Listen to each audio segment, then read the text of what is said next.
जब 4 तल हुनेछ तब कुन नम्बर माथि हुनेछ भनेर क्वेशन सोधेको छ। भनेको 4 तल हुन्छ। त 4 कतै लेखेको छ? 4 कतै लेखेको छ? यहाँ लेखेको छ 4। त्यसो भए क्वेशनले के मागेको छ भने 4 को अपोजिट के हुन्छ? त 4 को अपोजिट हेर्नको लागि कुनै दुईवटा नम्बरलाई सुरुमा हेर्नु पर्यो, कम्पेयरिङ गर्दाखेरि इक्वल छ कि छैन। जस्तै यहाँ पनि 1 रहेको छ, यहाँ पनि 1 रहेको छ कि छैन? त्यसो भए 1 एउटै साइडतिर, यहाँ हेर्नुहोस्, यसलाई लेफ्ट, यसलाई राइट मानौँ, यसलाई पनि राइट मानौँ भने राइटतिर 1 1 रहेको छ। यसको मिन्स के बुझ्नु पर्यो भने रिस्पेक्टिभली जति पनि यहाँ फेसेसहरू रहेको छ, एजेसहरू रहेको छ, त्यो एकअर्कामा के हुन्छ? अपोजिट हुन्छ।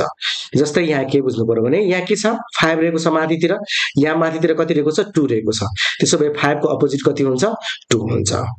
त्यसो भए क्वेशनले के मागेको छ भने 4 को अपोजिट कति हुन्छ?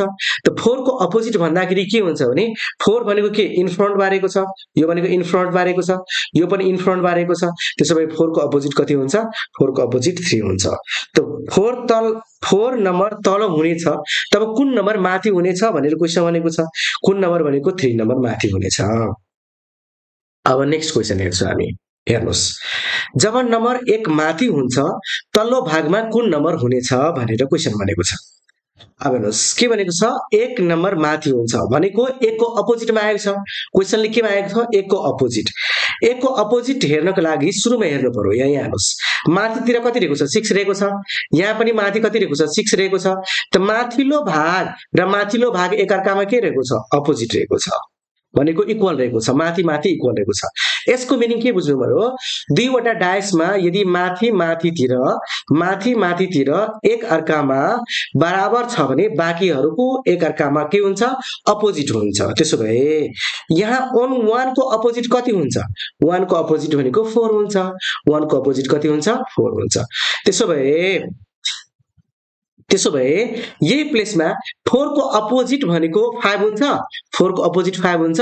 हुन सक्दैन। 4 को अपोजिट 5 हुन्छ किनभने एउटाको नम्बर 4 को अपोजिट 1, 1 को अपोजिट 4, 4 को अपोजिट 5 यस्तो हुनै सक्दैन।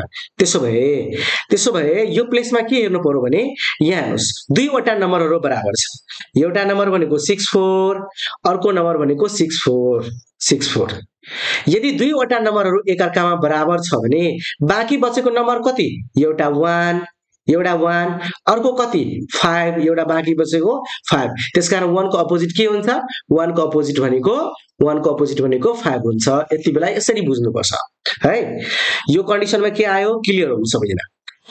यो कन्डिसनमा के आयो भने यदि दुईवटा डायसलाई कम्पेयर गर्दाखेरि दुईवटा फेसहरू बराबर छ भने, जस्तै 64 यहाँ पनि कति रहेको छ? 64 बराबर छ भने बाँकी फेसहरू अपोजिट हुन्छ। 1 यहाँ बाँकी बचेको कति? 5 यहाँ बाँकी बचेको 5 एकअर्कामा के हुन्छ?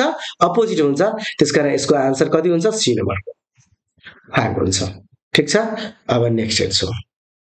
यहाँ हेर्नुहोस्, एउटा पासालाई 1 देखि 6 सम्म फरक तरिकाले अंकित गरिन्छ भनेको एउटा 1 2 3 4 5 6 यसरी लेखेको छ। ठिक छ। यो पासामा लेखेको छ।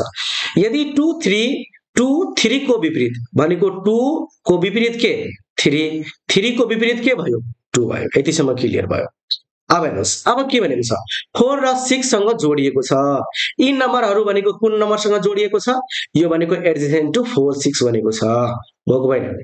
अब हेर्नुहोस्, अब के भन्छ भने निम्न, अब हेर्नुहोस् त 2 3 4 6 आयो भने यहाँ बाँकी बचेको कुन नम्बर रहेको छ? यहाँ बाँकी बचेको नम्बरहरू, बाँकी बचेको एउटा 1 र एउटा भनेको 5। यो भनेको छैन कि 1 भनेको 5 को अपोजिट हो, यो हुनै सक्दैन। अब हेर्नुहोस्, ए नम्बरमा के लेखेको छ? 1 इज अपोजिट टु 5। 1 भनेको अपोजिट 5 को हुन्छ भने भन्न सकिन्न। त्यसपछि 4 इज अपोजिट टु 6। 4 भनेको एकअर्काको एडजेसेन्ट रहेको छ, यो हुन सक्दैन। 4 is adjacent to 2 and 6। 4 is adjacent to 2 and ठीक 6 भनेको छ। अब हेर्नुहोस्, 2 को अपोजिट 3 हो। 2 को अपोजिट के हो? 3 हो। फेरि के भन्छ? 2 3 इज एडजेसेन्ट टु 4 and 6 भनेको छ। 4 and 6 त यहाँ के भनेको छ? 4 इज एडजेसेन्ट टु 2 and 6 भनेको यो हुनै सक्दैन। हो कि हैन?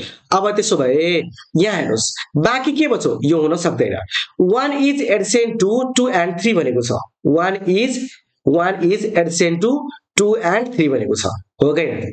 अब हेर्नुस् त 2 को अपोजिट 3 हो 3 को अपोजिट भनेको 2 हो यतिसम्म क्लियर यहाँसम्म अब हेर्नुस् बाँकी 1 5 भनेको छ 1 5 भनेको छ भने 1 को अपोजिट 2 हुन सक्छ हुनै सक्दैन एडिसन हुन सक्छ 1 को अपोजिट 3 हुन सक्छ हुन सक्दैन एडिसन हुन सक्छ त्यसकारण यो भनेको राइट आन्सर हो यो भनेको राइट आन्सर हो यो प्लेसमा 5 इज एडिसन टु 2 एन्ड 3 भन्यो भने त्यो पनि राइट हुने थियो त्यसकारण यो डी नम्बरको आन्सर हुन्छ अब हामी नेक्स्ट हेर्छौँ यो भइसक्यो यो पनि भइसकेको छ अब हेर्नुहोस् यसमा के छ जब 6 तल हुन्छ माथि कुन संख्या हुनेछ भनेर क्वेशन भनेको छ अब हेर्नुहोस् 6 के भनेको छ जब तल हुन्छ त माथि 6 रहेको छ यहाँ पनि कति रहेको छ माथि 6 रहेको छ त तल के हुन्छ भनेर क्वेशनले मागेको छ नोट एन्सर यहाँ हेर्नुहोस् अब एक अर्कामा पहिले हेर्नुहोस् 6 लाई 6 सँग लेख्दाखेरि यहाँ 6 लेखौं अनि त्यसपछि यसको पनि 6 लेखौं